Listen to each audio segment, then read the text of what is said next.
Welcome back to NVfineARTstudio and happy advancing with Watercolor Monday. I am Nina and today we are going to be discussing planning before painting. Why it's important, why you need to plan ahead and how to do it. This will be done in two parts as this is a huge topic. I believe it requires full understanding, living through and practicing it. Today we will go over the first 3 points and next week we will do another 4. I would highly recommend practicing what we discussed today before listening to the following 4 points next week. We all know starting your painting doesn't begin with loading your brush with paint and making a mark on paper. At this point you have to be dead set on what you are painting, how you're painting this and very importantly, why you are painting this. You will not have a successful outcome unless all these things have been decided on and you have a clear vision in your head of what you are doing. Today we will answer why and what, and next week we will go over how. I know planning for your painting and achieving a clear vision is a struggle for many, so let's go ahead and try to understand what involves in this process. When you're looking for a subject, first of all, you need to remember that you're looking for a subject to paint, not a pretty little thing to look at.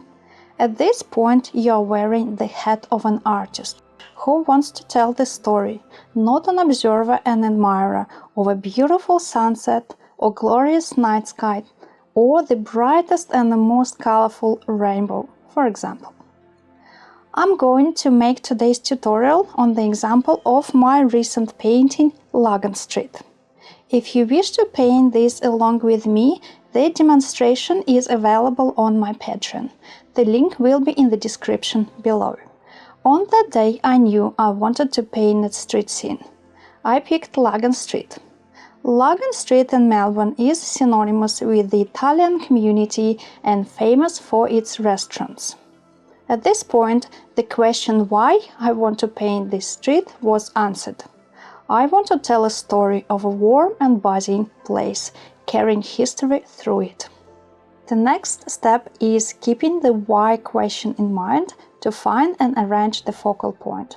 A focal point is the most visually interesting area of the composition. The place in the painting where your eye goes the second you look at the painting. It is crucial to have a successful focal point in the painting.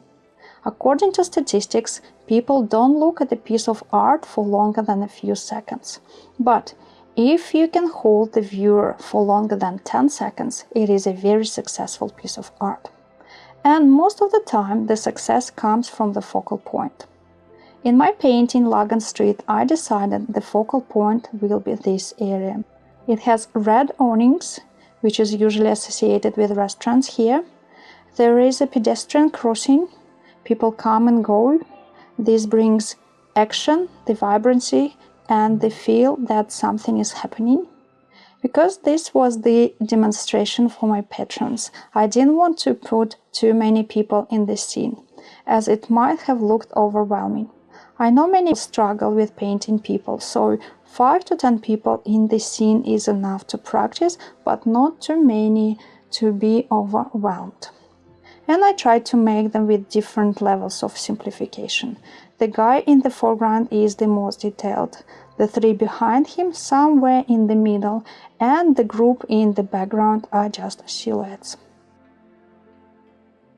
If you want to learn more about the focal point and how to emphasize it in your painting, I have a YouTube video on this topic. I will have a link over here. There will probably be a few links here, so please scroll to find the one you are interested in. So, we decided on the focal point. Now we need to arrange the whole painting to support it. We need to think composition. Composition strongly relies on clear geometry in your painting, big shapes, strong verticals, strong horizontals and diagonals. If you don't have a strong composition, strong geometry, your painting will not have any impact. It will not read well. It will be a chaotic mess of brushstrokes on paper. To plan the composition, you need to, firstly, identify the background, the middle ground, and the foreground. In my subject, the area around the focal point is the middle ground, so everything behind it is the background, and everything in front of it is the foreground. Next, you need to identify, looking at your subject, what geometry you can see, starting from big shapes for an overall composition, and then progress to smaller shapes. I'm not going to go over all possible types of composition. It is a topic on its own. But here are a few examples to explain what I mean by geometry in a painting. Let's start with a cross composition. Basically, it is an intersection of strong verticals and strong horizontals. You can use it in any type of subject, but it is particularly useful in landscapes and cityscapes. Here is diagonal composition. It is similar to cross, but instead of strong verticals and horizontals, you see intersection of diagonals, such as mountains or cliffs. You can use this when you want to emphasize strong sloping lines. In comparison to the cross composition, this type usually appears to be less still due to the angles. In general, if we have an angle or a curve in composition, it suggests motion. Here is an example of radiating lines composition.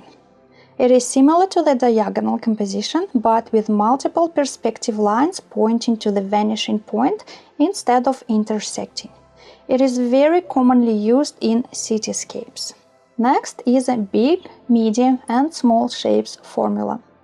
You can use it when you see a number of repeating objects that you need to organize in an orderly manner to achieve balance in your painting. Here is one of my paintings that I did for my patrons. It is called Sail Away. There is a number of very similar boats here. The biggest is in the focal area, 1/3 from the right. The medium is 1/3 from the left, and a few smaller on the sides. This way everything looks in motion.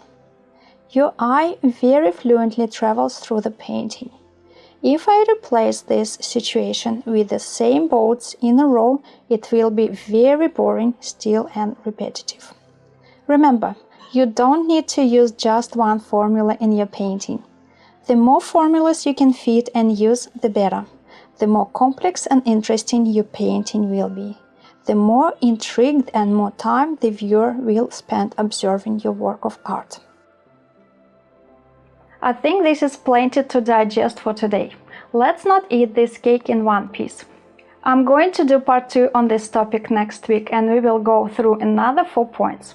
If you like this video and are looking forward to part 2, please like, subscribe and hit that bell button to be notified when the video becomes available. In the meantime, if you wish to practice painting with me, please find me on Patreon. There are over 50 painting demonstrations from me, similar to what I have shown you today.